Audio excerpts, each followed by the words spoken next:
what our next guest was counting on when he predicted a 100-point gain for the S&P 500 this week. Joining us now is Tom Lee, Fundstrat's managing partner and head of research. Credit where it's due, Tom. It's unfolding much as you said, but you have a 48.25 year-end target, I believe, for the S&P 500. That's another 355 points, 7.5%. What else has to go right for us to get there?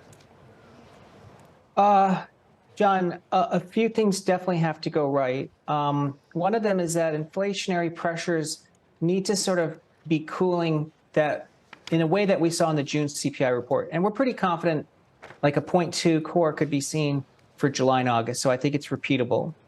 The second is that I think the Fed has to sort of start to accept that this is indeed a breakdown of inflationary pressures. And so they may potentially then reduce their notion of higher for longer, or the market begins to price it in. And that's not a guarantee. But again, we believe that's the case, especially because this is pointed to core being, in the 3% range within a year. And the third is that investors really have to believe this because, as you know, many believe a recession is imminent. And I think earnings season will really give us an idea. We'll know that in the next couple of weeks. But if a recession is not imminent, then I think a lot of folks are off sides. And I think that's what helps propel markets to all-time highs. Okay, so it sounds like you're saying that you need 0.2 core for July and August. Fed needs to relax higher for longer, and yet we need to not be in a recession, which if we were heading into a recession, that would be a reason for the Fed to cut. So that's a lot to go right. Yeah, you're right. The Fed's trying to navigate a really difficult path that I think people assigned almost no probability to, which was a soft landing. But now it looks like they've achieved a soft landing because they telegraphed, a massive increase in hikes last year. When Fed funds was, under 100 basis points, they said they were going to be aggressive. Businesses got cautious. So we don't necessarily have companies tripping over themselves, which is what typically creates the recession dynamic. But at the same time, we can't have inflation linger and burning and then flare up again. Fortunately, consumers aren't expecting that. But I think that the Fed can actually sort of breathe a little easier because the economy hasn't been destroyed. So is your expectation, Tom, that we're going to see another 25 basis points at the end of this month, and then maybe that's it? Well, yes, I think July, for credibility's sake, they have to follow through with that hike. There may be one more because they committed to that. But one thing viewers have to keep in mind is that last year, the market endured 500 basis points worth of hikes. This year, we only have another 50 in front of us. It's a lot less damage to the system, of which, that of 25 may not happen. I think either way, if it happens, I think we can still see earnings grow and get to all-time highs, actually. Yeah, I mean, we saw Treasury yields really across the curve drop pretty dramatically today on the heels of this inflation reading as well. I wonder what your outlook is there, especially when you do see not only tech and growth names rally on a day like today, but also cyclicals.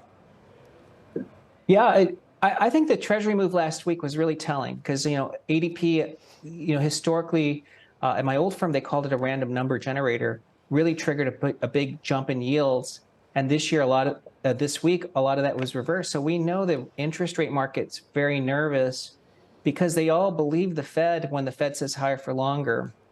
I think it's very good news that the yields are reversing because it does confirm to us that I don't think 5.5% Fed funds makes sense in a year if core inflation is at 3%. I think it would make sense for rates to actually come down next year, which means cuts. And again, that would be supportive of a cyclical recovery, which is why, as you pointed out, there's been a broadening of this rally. I mean, energy stocks themselves, too, are quite important because they've started to participate as well. So it looks like it's almost all cyclicals plus commodities. Now, it sounds like, Tom, again, you're describing perfection in a way that the Fed sort of pulls back from higher for longer, but we don't get a recession. Core CPI stays about where it was, in June for the next couple of readings. And I guess the consumer holds up for the rest of the year on top of all that. Yeah, John, I mean, it sounds like a tall order, But I would say that I would look at it from the other perspective, which is for the folks that have expected calamity, because as you know, at the start of this year, many people thought we'd revisit the October lows of 3,500. Their belief was that a recession was imminent, the consumer was going to break, the Treasury refill was going to crash the market, that stocks had no business holding PEs, and it was only FANG, so everything else was lower and FANG would crash. So what we're seeing really is a market that is behaving more like a soft landing. And you're right, what I've described seems very difficult to achieve, but this is sort of what has taken place year to date. I actually think it's a lot easier now for inflation to fall from here because we know consumer expectations have been really anchored. So if consumers think inflation's 3, it's not like they're going to be asking for 10% wage increases. So wage pressure should be diminishing. That's the last bastion of anyone who's trying to be hawkish would point to. But consumers, remember, wages follow inflation. They don't lead inflation. I mean, there's been some talk that you see disinflation take on greater traction, and that actually could be a double-edged sword for the market. Case in point today, the transports, which actually finished the day slightly lower as we saw all of the airline stocks sell off today on an 8+ % decline in airline fares in the CPI. How are you thinking about and parsing out this notion of, okay, maybe disinflation is good for the broader market right now, but it could also erode pricing power for some of these sectors and some of these companies specifically?